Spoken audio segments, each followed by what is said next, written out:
இந்திரா கிச்சன்லேருந்து இந்திராமா பேசுகிறேன். நீங்கள் நம்ம என்ன செய்ய போகிறோன்னா அவலும் உடச்சக்கல்லையை வச்சு ஒரு வடை எப்படி செய்யலான்னு வாங்க வீடியோக்குள்ளே போய் பார்க்கலாம். இப்போ வெள்ளை அவல் இந்த தட்டையாக இருக்கும்லங்க அவல், அது வந்து நல்லா கழுவிட்டு மெஷர்மெண்ட் கப்பில் 250 ml பிடிக்கிற கப்பில் வந்து 1 கப்பு எடுத்து ஊற வச்சுருக்கேன். 10 நிமிஷத்தில் ஊறிடுச்சு. நல்லா கழுவிட்டு ஃபஸ்ட்டு கழுவிட்டு ஊற வைங்க. இந்த மாதிரி இருக்குது. இது ஒரு பக்கம் இருக்கட்டும். இப்போ 1/2 கப்பு வந்து உடச்ச கடலை எடுத்துருக்கேன். அதை வந்து மிக்சி ஜாரில் பொடி பண்ணிட்டு வந்துடலாம். 1 கப்பு ரவைக்கு 1/2 கப்பு உடச்ச கடலைங்க. இப்போ இந்த அவலை வந்து நல்லா அப்படி பிசைஞ்சு விட்டுக்கலாம்.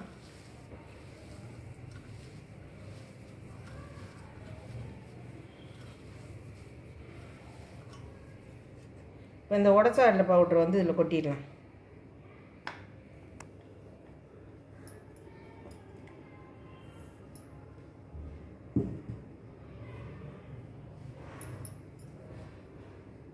இப்போ 1/2 கப்பு உடச்ச கடலை போட்டிருக்கோம்.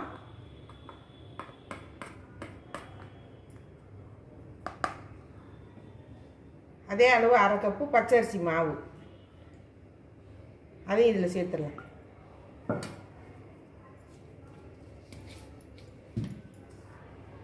இப்போ வந்து கொத்தமல்லி தலைங்க, 1 கொத்து கொத்தமல்லி தலை, கருவேப்பிலை 1 கொத்து, இஞ்சி 1 துண்டு, பச்சை மிளகா ஒரு 3 பொடியாக நறுக்குனது, வெங்காயம் வந்து பல்லாரி வந்து 1.5 வெங்காயம் கட் பண்ணி வச்சுருக்கேன். இப்போ அதையும் சேர்த்துடலாம்.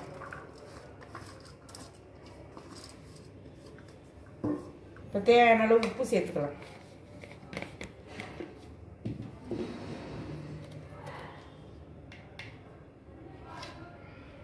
உப்பு வந்து ஒரு 3/4 ஸ்பூனு, இந்த உப்பு ஸ்பூனில் வந்து 3/4 ஸ்பூனு போதும். பத்தலைனா போட்டுக்கலாம். இதெல்லாம் சேர்த்து நல்லா பிசைஞ்சு விட்டுட்டு தண்ணி பத்தலைன்னா தெளித்து பிசைஞ்சுக்கோங்க வடை பக்குவத்துக்கு. இதே மாதிரி பிசைஞ்சிட்டு நான் காமிக்கிறேன். இப்போ தண்ணி கொஞ்சம் பத்தலைங்க, லைட்டாக தெளித்து விட்டுக்கலாம்.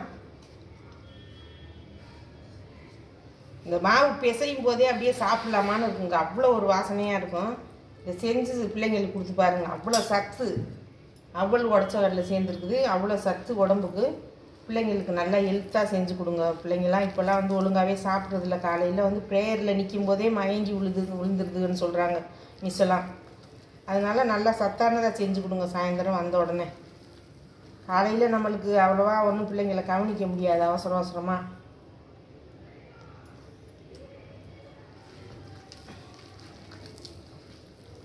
இந்த மாதிரி ஒரு ஸ்நாக்ஸ் செஞ்சு கொடுத்தீங்கன்னா அதுங்களுக்கு 1 டம்ளர் பால் குடிச்சிங்கன்னா வயிறு நிறைஞ்சிடும். திருப்தியாக அது வந்து அது படிப்பில் கவனம் செலுத்துங்க.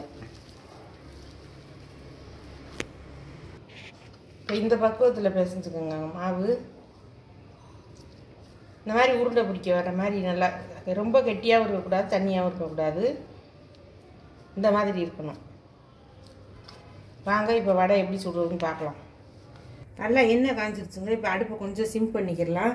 கையை நல்லா கழுவிட்டு கொஞ்சம் லைட்டாக தண்ணி வச்சு இப்படி துடைச்சிடுங்க. கையை துடைச்சிட்டு நம்ம இந்த மாதிரி ஒரு உருண்டை எடுத்துக்கோங்க. இப்படி கையில் வச்சு நல்லா தட்டிடுங்க. சும்மாவும் போடுறதுனா போடலாம். இப்போ நான் ஹோல்ஸ் போட்டுதான் போட போகிறேன். இந்த மாதிரி ஒரு ரவுண்ட் பண்ணிடுங்க.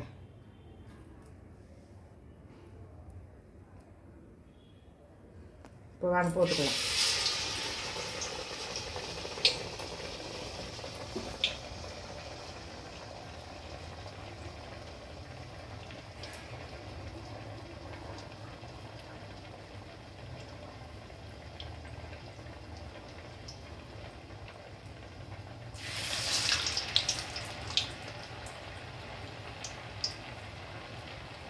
சூப்பராக இருக்குங்க. இந்த வடை வந்து சாப்பிட்டு பாருங்க. நம்மளுக்கு வீட்டில் வந்து லேடிஸ் ரொம்ப வேலை செய்கிறவங்களுக்கு சத்து இல்லாமல் வருதுங்க. வீட்டு வேலை அதிகமாக இருக்குது. நம்மளும் சாப்பிட்டோம்னா நமக்கும் கொஞ்சம் நம்ம தெம்பாக வேலை செய்யலாம்.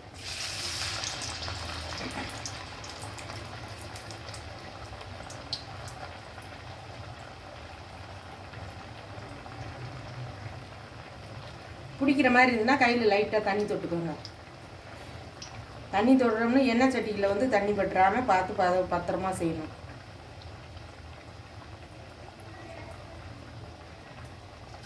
இது வேகட்டும், அப்புறம் பார்ப்போம்.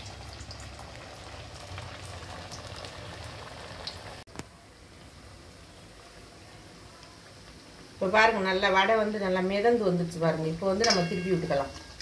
நான் தட்டி போட்ட உடனே நீங்கள் திருப்பக்கூடாது, அதுவே மேலே வந்துடும். மேலே அப்படியே எலும்பி வரும்போது நம்ம திருப்பி விட்டுக்கலாம். நான் கொஞ்சம் வேகட்டும், வெந்து எடுக்கும்போது உங்கள்கிட்ட காமிக்கிறேன். சூப்பராக இருக்குங்க இந்த வடை. செஞ்சு பாருங்கள். நம்ம உளுந்தம் பருப்பு, கடலை பருப்பு, துவரம் பருப்பு அந்த மாதிரி இதெல்லாம் செஞ்சு சாப்பிட்டு பார்த்துருப்போம். இது வந்து செம்மையாக இருக்கும். இந்த அவல் வடை வந்து அவ்வளோ சூப்பராக இருக்கும். இப்போ பாருங்கள், வெந்துருச்சு. நம்ம எடுத்துக்கலாம். ரொம்ப கருக விட்டுறாது. இந்த மாதிரி ஒரு அதாவது ஒரு வெந்தய கலர் வரும்போது எடுத்துக்கோங்க. சூப்பரான வடை ரெடி ஆயிடுச்சு பாருங்கள். எண்ணெயெல்லாம் குடிக்காதுங்க, நீ பயப்படவே தேவையில்லை. கொலஸ்ட்ரால்காரோட சாப்பிடலாம் இது.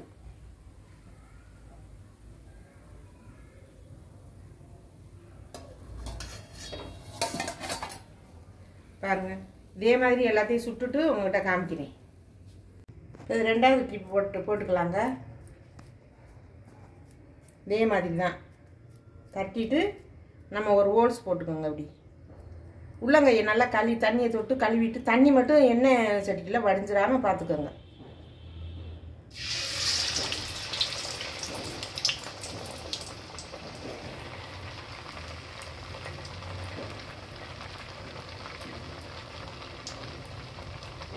ஒரு எலுமிச்சங்காய் அளவு இந்த அளவு மாவு எடுத்துக்கோங்க. உள்ளங்கையில் வச்சு இப்படி தட்டிடுங்க. கையில் ஒட்டெல்லாம் ஒட்டாது, நல்லாயிருக்கும். அது உடச்சதுலேயும் இந்த அவல் சேர்ந்ததுனால வந்து நல்லா கிரிப்பியாக நல்லா தான் நம்ம தட்டுறதுக்கு வந்து கையில் ஒட்டாது, நல்லாயிருக்கும் தட்டுறதுக்கு.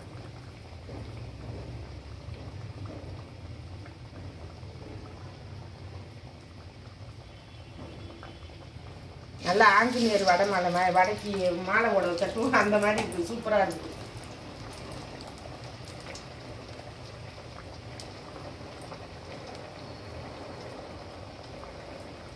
எப்போவுமே தீபாவளி நெருங்கிடுச்சுங்க. எப்போவும் நம்ம உளுந்த வடை அது மாதிரி தான் செஞ்சு நம்ம சாப்பிட்ருப்போம். நம்ம வீட்டில் எல்லாருக்கும் கொடுத்துருப்போம்.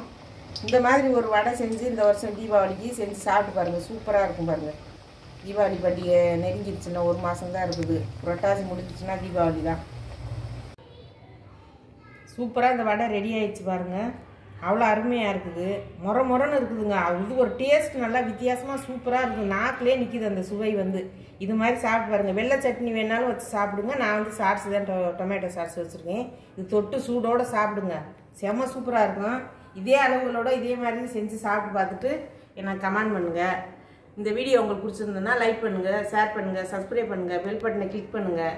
இந்திராமாவுக்கு சப்போர்ட் பண்ணுங்கள். நன்றி, வணக்கம்.